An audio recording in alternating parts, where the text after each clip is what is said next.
welcome to a discussion about tapas. This is the third Niyama, chapter 2, verse 43. So let's dive in, shall we? So, in the simplest way, the way that I often see tapas as defined is heat. And so then people think like, okay, it just means I need to go to a hot yoga class or a sweat lodge, or as long as I'm sweating, that it literally only means heat. But oh man, it's so much more than that. It's not just like this external heat. And number one, heat is from the inside if you're doing asana. Yeah, that's like true tapas, not just like turn up the heat and the thermometer to make it hotter in the room. So we're looking at really discipline, okay? So that is the sense of tapas. And there is this element of fire related to tapas. There's a sense of the discipline that comes as a result of holding ourselves in the fire of meeting a challenge, of maintaining a practice. So when you look at the way that you've been in relationship with yoga, for a while, there may be a little bit like, you're kind of in and out, but you're not really monogamous with yoga and you're not really fully committed to yoga. And then something happens where from not practicing or being inconsistent in your practice, you see that with yoga, your life feels better. You feel better, you do better, you're kinder, you're smarter, you're nicer, like more positive things are manifested. I mean, all of that. And so then you start to decide, do you think it's yoga? Do you really think like I'm sleeping better at night? Could it be because of the yoga? I'm not getting in as many arguments or dramas or conflicts. Maybe it's because of the yoga. And you put those things together and you start to come more and more, going to classes, and then you start to practice at home. And then it doesn't become something you have to do, it just becomes a way of being. So when people ask me like, how long do I practice every day? It's 24 hours a day, 7 days a week. Like tapas and the discipline of being in a state of yoga, there's no stop or start. It's my whole life. And it can be all of your life if you're applying the sense of discipline in all aspects of your life, known as tapas, not just heating the body externally or internally in poses. Let me just say this, as I say often, yoga is way more than just the asana, okay? It's way, way more than the asana. I mean, if you think about it, you could go to a class for an hour a day, then you have the other 23 hours off the mat. That's where the emphasis is, the yoga of all the other hours, and not just 1 hour of the day breaking out a warrior one and a plank and a down dog. So when it comes to discipline, look at those areas of your life where you know, if you're honest, you lack discipline. Is it in your nutrition? Did you make a commitment to yourself to maintain a particular diet? And by that I mean, like, are you focused on maintaining a commitment to a peace diet that does no harm to other living beings? All right, well, how well have you done with that? Have you made a commitment to maintaining a non-GMO diet, organic food diet, meat-free Monday diet? Whatever your commitment has been, have you maintained it? For how long? A longer period of time, more than a day, more than 3 days, more than a week. So when it comes to discipline, it's over a period of time, not just for a hot minute. Yeah. So maybe it's nutrition and you've done really well there. Then what about exercise? How have you demonstrated self-discipline when it comes to exercise? Are you sort of in and out? Not just with yoga, but with all forms of movement. You run for 3 weeks and then you just stop running. You ride your bike to the grocery store once a month, but then the bike gets dusty. Can you apply tapas in maintaining your promise from yourself to yourself, that you will move your body every single day? Non-negotiable core belief core commitment that every day your body deserves to be moved in some sort of way. And what those ways are, well, that's up for you to decide. But if you commit to movement therapy every single day, then you have to apply tapas, self-discipline, to keep that promise from yourself to yourself. And think about the people that have not kept their promises to you over the years. How did that feel? It feels crappy, doesn't it? So, can you do better than they have for you and keep your promise from yourself to yourself? I will move every day. For how long? 15 minutes? Great. Then that's all you need. 30 minutes? Fantastic. But discipline isn't meant to be punishing. Like, I'm going to move 3 hours every day, or unrealistic, right? So think about nutrition, about movement, if there's discipline or there's room for improvement in those two areas. And then when it comes to sleep, that's another area. Like, how much sleep do you need? How much sleep are you getting? And I know we want to watch yet another episode of whatever you're currently binge watching on Netflix, but it's already 1 a.m. Do you have the discipline to go to sleep and get the rest that your body needs and your mind needs and all of your internal organs need to function at your best, rather than binge watching another episode, as if you're out of control? Because you're not out of control. You are actually choosing, yes, by omission. Instead of like saying, no, this is when I go to bed, and I keep that promise to myself, allowing yourself to watch another episode is having an impact, and it's based on the choice that you're making. Because then the next day, you'll pay the price, right? So nutrition, exercise, sleep, and there's so many other ways that we can experience tapas in our day-to-day life. I don't curse, and that's not to be congratulated or to be judged.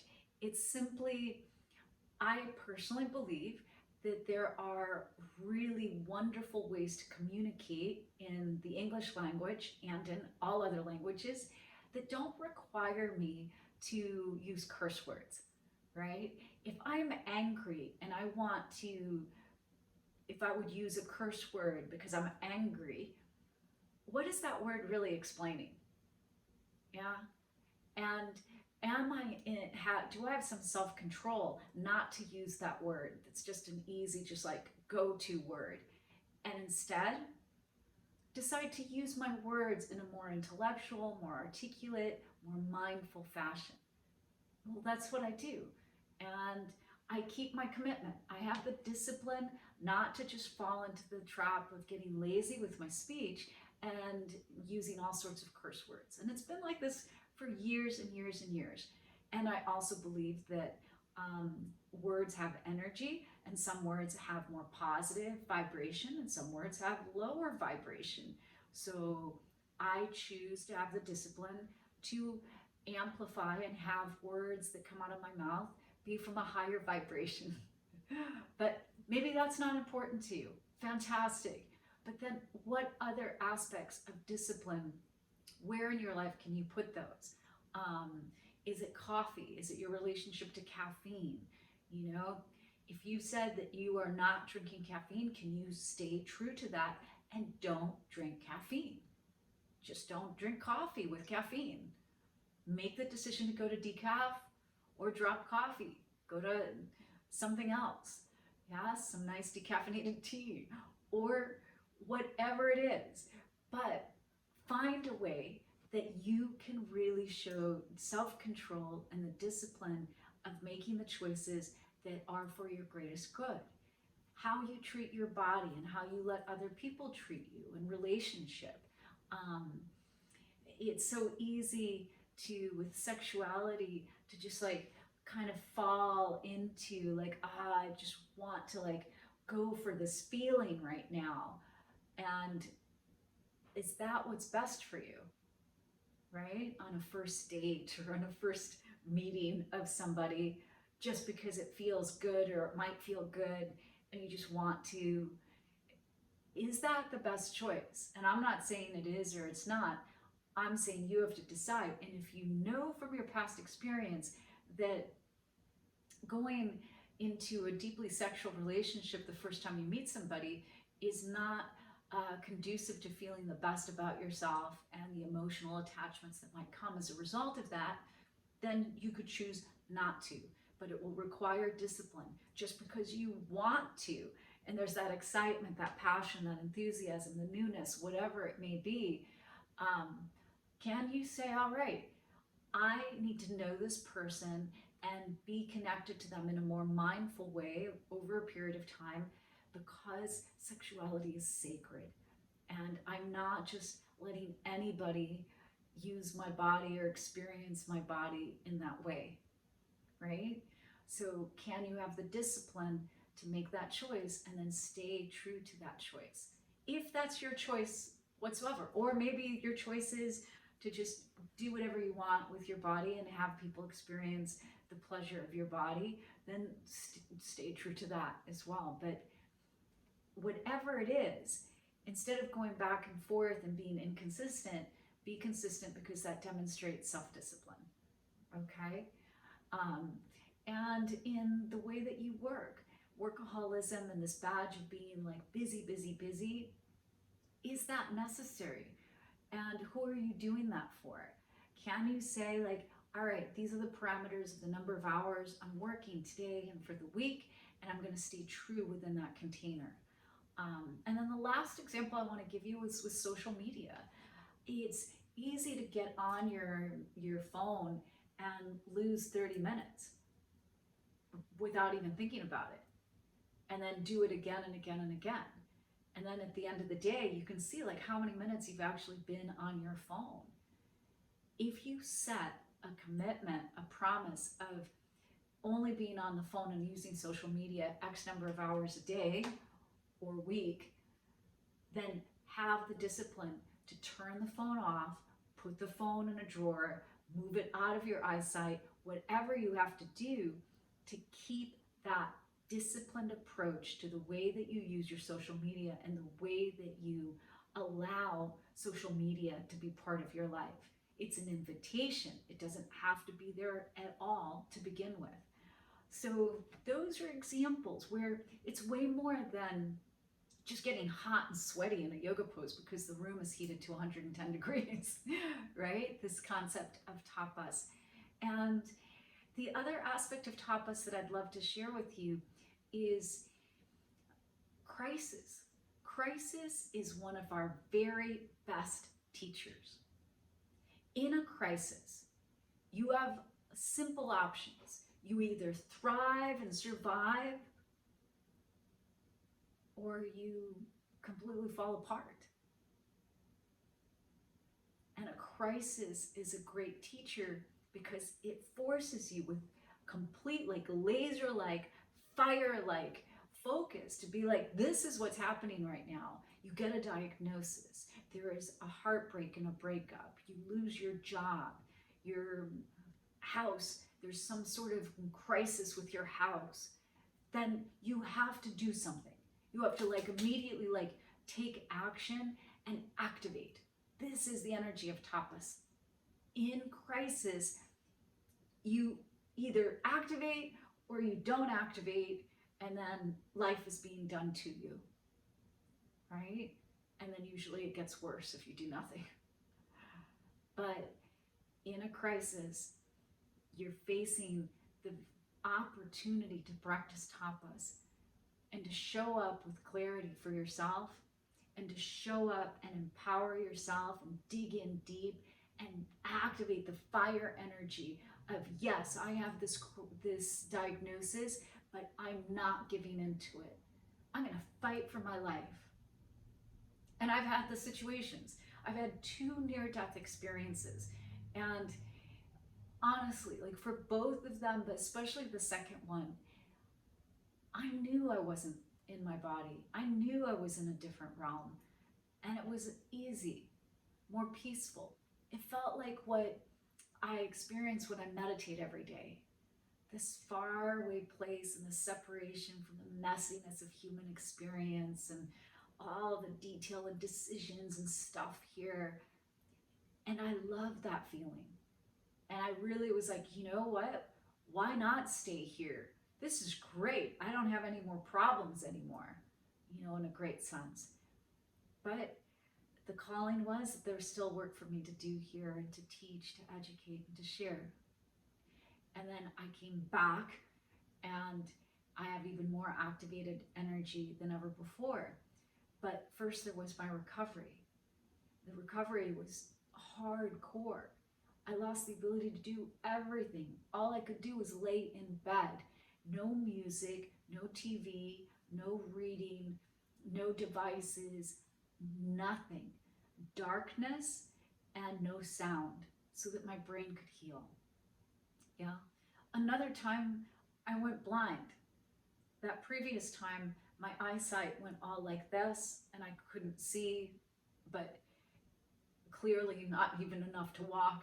But another time, I lost my eyesight completely. And I had to make a decision in that crisis. Do I just give up, fall into a state of deep despair and depression?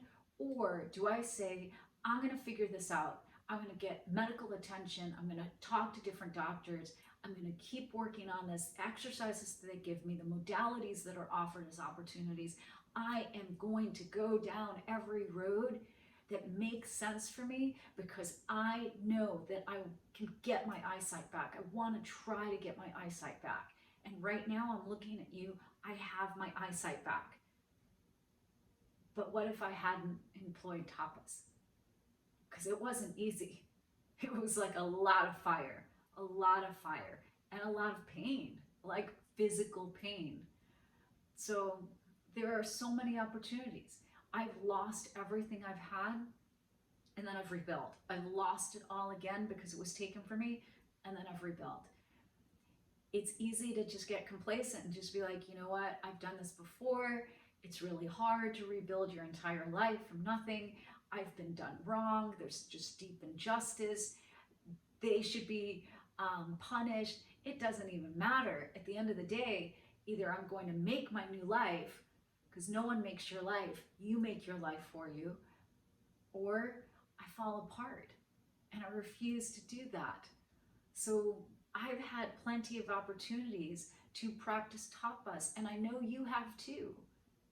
Now, the thing is, and this is part of my Dharma and part of my mission statement, is I want to activate you to live your most authentic life and live true to your Dharma. That wake-up call doesn't have to be a crisis. I want you to get clear, and then in that activation, have the discipline to really follow through on living life as you, and you are the only one that can be you. I don't want you to have to lose your father suddenly at the age of 25. I don't want you to have somebody get someone else pregnant and leave you suddenly. I don't want you to have a health crisis. I don't want you to have a cancer scare. I don't want you to lose your sight. I don't want you to lose your ability to walk. Like the list could go on and on and on. Or you could develop the discipline without the crisis. And that's why we use the practices in yoga. And yoga, again, is defined not only as asana. It doesn't mean, okay, build up to like a 5-minute warrior one, but it's meditation, it's mindfulness, it's being able to be in control of your presence in the world. Yeah. And to stay true to the present moment.